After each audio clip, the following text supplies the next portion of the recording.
അല്ല, രാഹുലിനെതിരെ നേരത്തെ പരാതി വന്നു. ഞാൻ പാർട്ടി ഉചിതമായ നടപടി സ്വീകരിച്ചു. ആദ്യം സസ്പെൻഡ് ചെയ്തു, വീണ്ടും പരാതി വന്നു, ഡിസ്മിസ് ചെയ്തു. ഇപ്പോൾ അദ്ദേഹം പാർട്ടിക്ക് പുറത്തുള്ള ആളാണ്. അത് കാരണം ഞങ്ങൾക്ക് അദ്ദേഹം എന്ത് ചെയ്തു പോയി എന്നുള്ളപ്പോൾ അന്വേഷിക്കേണ്ട കാര്യം ഇപ്പോൾ പാർട്ടിക്കില്ല. തങ്കപ്പേട്ടൻ ഉൾപ്പെടെ പ്രവർത്തിച്ച് വിജയിപ്പിച്ച് വിട്ട നിയമസഭയിലേക്ക് വിട്ട ഒരു MLA ആണ് ഇത്തരത്തിൽ ഗുരുതരമായിട്ടുള്ള തെറ്റുകൾ ചെയ്തതിനെ തുടർന്ന് ഇപ്പോൾ പോലീസ് അറസ്റ്റ് ചെയ്തിരിക്കുന്ന അയാൾ. ആയിക്കോട്ടെ, ഞങ്ങൾ ആരായാലും ഒരു തെറ്റ് ചെയ്താൽ ഉചിതമായ നടപടി സ്വീകരിക്കുക എന്നുള്ള പാർട്ടിയുടെ കടമയാണ്. അത് 100% ജനമധ്യത്തിൽ മറ്റു പാർട്ടിയേക്കാൾ വ്യത്യസ്തമായി പാർട്ടി നടപടിയെടുത്ത് വെളിയിലാക്കി.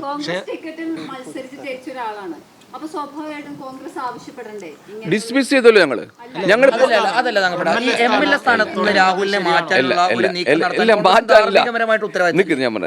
അദ്ദേഹത്തിന് ഡിസ്മിസ് ചെയ്താൽ ഞങ്ങൾക്ക് എന്താ അയാളുടെ മേൽ പവർ കഴിഞ്ഞു ആണ് കഴിഞ്ഞല്ലോ. ഞങ്ങളല്ലല്ലോ MLA കളയേണ്ടത്. ഞങ്ങൾ നിയമപരമായി അയാളെ പാർട്ടിയിൽ നിന്ന് പുറത്താക്കി. ഇപ്പോൾ അദ്ദേഹം പാർട്ടിക്ക് പുറത്താണ്. അദ്ദേഹത്തെക്കുറിച്ച് ഒരു നിയന്ത്രണം ഞങ്ങൾക്കില്ല. ഞങ്ങൾ അഭിപ്രായം പറയേണ്ട കാര്യമില്ല. അത് ഞാൻ ചോദിച്ചിട്ട് അത് അയാൾ സ്വയം തീരുമാനിക്കേണ്ടതാണ്, ഞങ്ങളല്ല. കാരണം പുറത്തായ ആളെ കുറിച്ച് ഞങ്ങളെങ്ങനെ ധാർമ്മികത പറയാൻ പറ്റും? ഞങ്ങളുടെ ഒരു സംഘടന മര്യാദയ്ക്ക് ഇതിന് ആരോപണം വന്നപ്പോൾ ആദ്യം സസ്പെൻഡ് ചെയ്തു, പിന്നെ വന്നപ്പോൾ ഡിസ്മിസ് ചെയ്തു. ഇപ്പം അദ്ദേഹം പാർട്ടിയിലില്ല, ഞങ്ങളുടെ നിയന്ത്രണത്തിലല്ല. അദ്ദേഹം പിന്നെ എന്ത് ചെയ്യണം എന്നുള്ള അദ്ദേഹം സ്വയം അനുഭവിക്കുക, സ്വയം ചെയ്യുക എന്നല്ലാതെ അതിനപ്പുറം ഒന്നുമില്ല. തങ്കപ്പേട്ടൻ്റെ ഒരു അഭിപ്രായം എന്താ? ഈ പാലക്കാട് ഞങ്ങൾക്ക് എങ്ങനെ പറയാൻ പറ്റും? ഒരു പാർട്ടി മെമ്പർ ആണെങ്കിൽ ഞങ്ങൾ ആരാവട്ടെ, ഒരു പാർട്ടിക്കാരാണെങ്കിൽ ഞങ്ങൾക്ക് അതിൽ നിയന്ത്രണമുണ്ട്. അയാൾ ഇങ്ങനെ ചെയ്യണം പറയാം. ഇതിപ്പോൾ പാർട്ടിക്കാരനല്ലല്ലോ. അങ്ങനെയല്ല. നമ്മൾ അതിനകത്ത് ഞങ്ങളുടേതായിട്ടുള്ള കടമ നിർവഹിച്ചല്ലോ, പാർട്ടി ചെയ്തല്ലോ. ഇതുപോലെ അന്തസ്സായിട്ടുള്ള പാർട്ടി വേറെ അതാ ഡിസ്മിസ് ചെയ്ത് അദ്ദേഹം ഞങ്ങൾക്ക് പാർട്ടിയുടെ പുറത്താണ്, അല്ലാണ്ട് സസ്പെൻഡ് കൂടെയല്ല, ഡിസ്മിസ് ആണ് അദ്ദേഹത്തെ. ഞങ്ങൾ അതിനെക്കുറിച്ച് അഭിപ്രായം പറയേണ്ട. അതായത് മറ്റ് പാർട്ടികളിലുള്ള ആളുകൾക്കെതിരെ എന്തെങ്കിലും ആരോപണങ്ങൾ വരുമ്പോൾ സ്വാഭാവികമായിട്ടും ഈ കോൺഗ്രസ് ആയിക്കോട്ടെ അല്ലെങ്കിൽ വേറെ ആരെങ്കിലും ആയിക്കോട്ടെ, മുതിർന്ന നേതാക്കൾ പറയും രാജിവെക്കണമെന്നൊരു ആവശ്യം ഉന്നയിച്ചു വരും. ഇത് അതേപോലെ ഇപ്പോൾ രാഹുൽ പാലക്കാട് MLA ആണ്, തങ്കപ്പൻ ഉൾപ്പെടെ. അയാൾ ഡിസ്മിസ് ചെയ്ത ആളുടെ പേരിൽ ഞങ്ങൾ എങ്ങനെ പറയും? ഇനി അയാൾ സ്വയം തീരുമാനിക്കുക ഏത് വേണോ വേണ്ടിയെന്ന്. അയാളെൻ്റെ തീരുമാനമാണ്, അല്ലാതെ പാർട്ടിക്ക് അയാളുടെ പേർക്ക് ഞാൻ ചോട്ടെ പുറത്താക്കിയാൽ ഞങ്ങൾക്ക് എങ്ങനെ പറയാൻ പറ്റും? ഞാൻ അയാളെ കുറിച്ചിട്ട് അയാൾ ഞങ്ങളുടെ പാർട്ടിയിലല്ല. അല്ല, ഇപ്പോൾ ആയിരുന്നു. പക്ഷെ അയാളെ എനിക്ക് പാർട്ടി സസ്പെൻഡ് ചെയ്തു, പാർട്ടി ഡിസ്മിസ് ചെയ്തു. ഇനി ഡിസ്മിസ് ചെയ്ത് പറഞ്ഞാൽ നിങ്ങൾക്ക് അറിയാലോ, ഞങ്ങളുടെ ബന്ധം എല്ലാം കഴിഞ്ഞു എന്നതിന്റെ അർത്ഥം.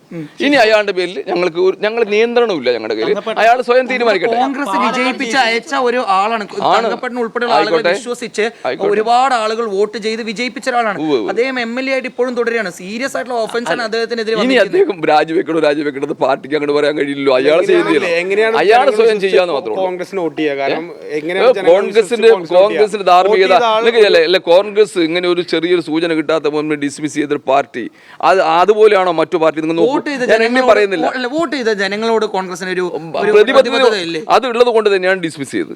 അത് പാർട്ടിയിൽ നിന്ന് പുറത്താക്കിയത് പാർട്ടിക്കാരോട് ഉള്ള ഒരു മറുപടി, പാർട്ടിക്കാർ ജനങ്ങളോട് തന്നെയുള്ള മറുപടി തന്നെ. അത് ഇങ്ങനെ ഒരു ആരോപണം കിട്ടിയപ്പോൾ ഞാനൊരു കാര്യം ചെയ്യാം, ഇദ്ദേഹത്തിനെ ഇപ്പോഴാക്കിയല്ല നിങ്ങൾ ഓടി വന്നത്. ഇതിനേക്കാൾ ആരോപണമുള്ളവർ അപ്പുറം നിൽക്കുമ്പോൾ അങ്ങോട്ടൊരു മറുചോദ്യം ചോദിച്ചുകൂടെ? ഒരു കാര്യം ഞങ്ങൾ ഒരു MLA ജയിപ്പിച്ചു എന്നുള്ള പേരിൽ തന്നെ അദ്ദേഹത്തിനെ ഡിസ്മിസ് ചെയ്തു പറഞ്ഞാൽ എൻ്റെ അർത്ഥമാണ് ഇനി ഇല്ലാന്ന്, ബന്ധം പോയി എന്നതിൻ്റെ അർത്ഥം. ഇനി അദ്ദേഹത്തിൻ്റെ പേരിലില്ല. ഇത് മറ്റു പാർട്ടികൾ എത്രയുണ്ടല്ലോ ഇവിടെ, ഇതിനേക്കാൾ നേരിട്ടുള്ള ആരോപണമുള്ളവരുണ്ടല്ലോ, അങ്ങോട്ടൊരു ചോദ്യം ചോദിക്കൂ. ഇവിടെ ഞങ്ങൾ കറക്റ്റായി ചെയ്തിട്ടുണ്ട്. ഇനി അദ്ദേഹത്തിൻ്റെ പേരിൽ ഞങ്ങൾ എന്ത് ചെയ്യണം ഞങ്ങൾക്ക് പറയാൻ അവകാശം കഴിഞ്ഞു. പോരെ? രാഹുൽ എന്തോ ചെയ്തോട്ടെ എന്നുള്ള അല്ലല്ല, അദ്ദേഹം സ്വയം ചെയ്യേണ്ടതാണ്, ഞങ്ങൾ ചെയ്യേണ്ടതല്ല. ഓക്കെ.